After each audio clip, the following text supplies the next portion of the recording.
At 8:19 on the morning of June 17th, 2024, Jay Slater made a phone call from the mountains of Tenerife.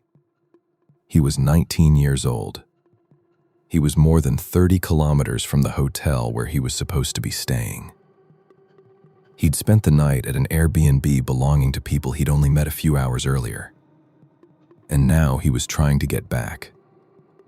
During the call, he told a friend he was lost. He said his phone battery was running low. He told his friend as well that he had almost no water. Then the call ended. A short time later, his phone stopped transmitting altogether. For the next 29 days, nobody could explain what happened after that. Not his family, not the search teams, not the millions of people who would end up following the case online. Because the story of Jay Slater isn't really about a disappearance. It's about a gap of a few hours, and everything that may have happened inside it. Welcome to the Hidden Chapters, uncovering the truth behind every crime. Before anyone was searching for Jay, before the headlines and speculation, there was a decision that barely seemed important. The night before he disappeared, Jay attended the NRG Music Festival in Playa de las Americas. Friends described a normal night out. Music, drinks, crowds, nothing unusual. At some point after the festival, Jay left with two men he had met that evening. The three traveled across Tenerife to an Airbnb near the village of Masca. It's easy to overlook that detail because people meet strangers on holiday all the time. But when investigators later reconstructed Jay's final movements, this journey became the starting point. By sunrise, he was on the opposite side of the island from the people he knew. The roads were unfamiliar. The landscape was unfamiliar. And whatever happened next would happen far from the busy tourist areas most visitors associate with Tenerife. The last confirmed place Jay spent the night was now established. The next question was simple. Why did he leave? Morning came. The festival was over. Reality returned.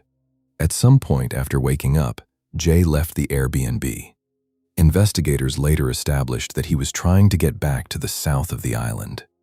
The challenge was distance. Masca is not a resort town. It's a small mountain village connected by narrow roads that twist through steep volcanic terrain.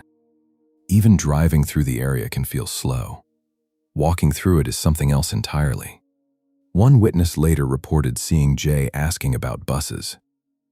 This is an important detail because it suggests he was looking for transportation, what anyone would do in this situation. At some point, however, transportation was no longer the plan.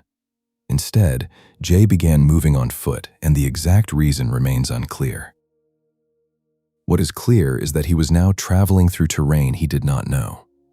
And from this point onward, every confirmed fact becomes increasingly rare. The final phone call has been discussed so often that it's easy to forget what it actually represents. It isn't the end of the story. It's the last window into it. When Jay spoke to his friend, he described a situation that sounded increasingly difficult. He was walking. He was trying to get back. His battery was low. He had little water. The details weren't dramatic, and that may be part of what makes them unsettling. He wasn't describing an emergency. He wasn't asking for rescue. He sounded like someone trying to solve a problem. It did sound like a problem he believed he could still fix. That mindset becomes important later, because many missing person cases involve people who know they're in danger. This may not have been one of them. The call ended. The phone continued registering activity for a short period. Then it went silent. And with that, investigators lost the only direct connection to Jay's movements. Everything after this point would have to be reconstructed from evidence. The problem was that evidence was difficult to find. To understand the search, you have to understand Masca. Photographs rarely capture its scale. Roads cling to mountainsides. Ravines cut deep into the landscape. Some drops are hidden until you're standing almost on top of them. Search teams often describe terrain like this as deceptive.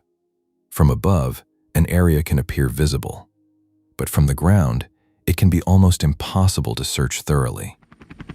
As helicopters scanned the area and rescue teams moved through the mountains, investigators were confronting a difficult possibility. What if Jay was exactly where they were looking, and they still couldn't see him? The longer the search continued, the more realistic that possibility became, because the search area wasn't expanding endlessly.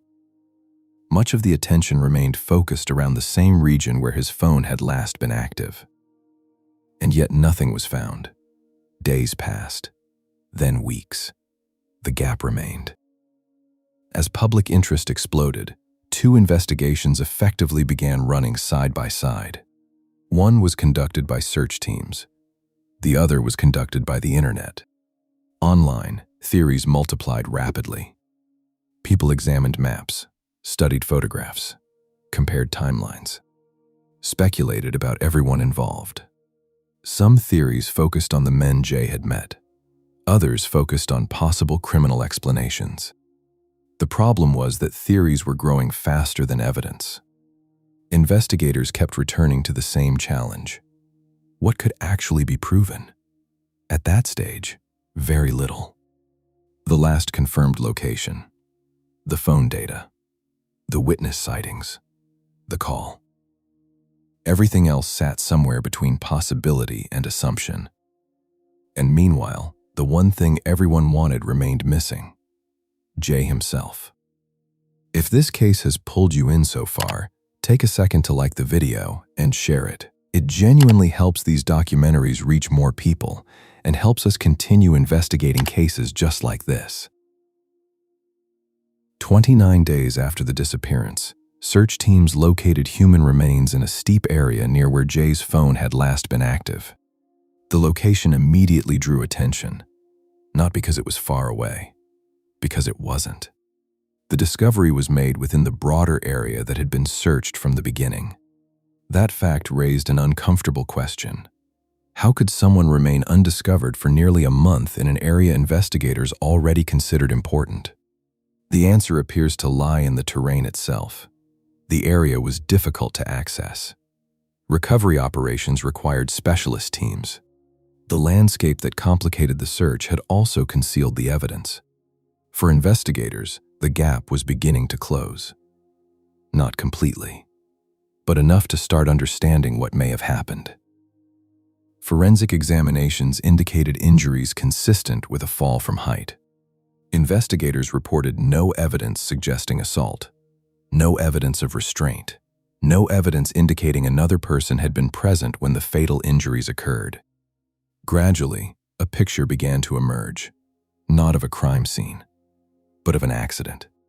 A young man walking through unfamiliar terrain, a route that may have appeared manageable, a landscape that offered little margin for error. The exact sequence of moments can never be known with certainty. Nobody was there. No camera recorded it. No witness observed it. But the physical evidence pointed investigators toward a tragic conclusion. The missing gap that had driven the case for weeks was no longer completely empty. It was simply smaller than people expected. In the end, the most haunting part of the Jay Slater case may be how ordinary the beginning was. A festival, a late night, a decision to travel somewhere unexpected, a plan to get back. None of those things sound extraordinary on their own.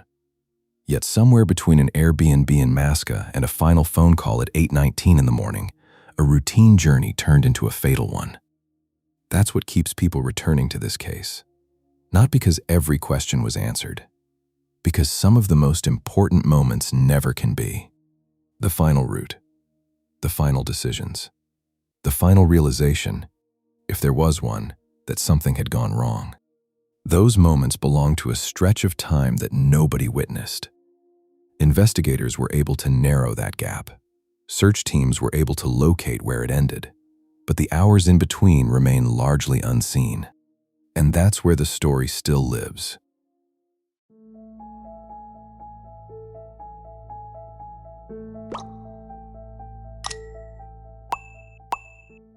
If this case stayed with you, you're not the only one. And if you're ready for the details most people miss, there's more waiting in the full Hidden Chapters playlist.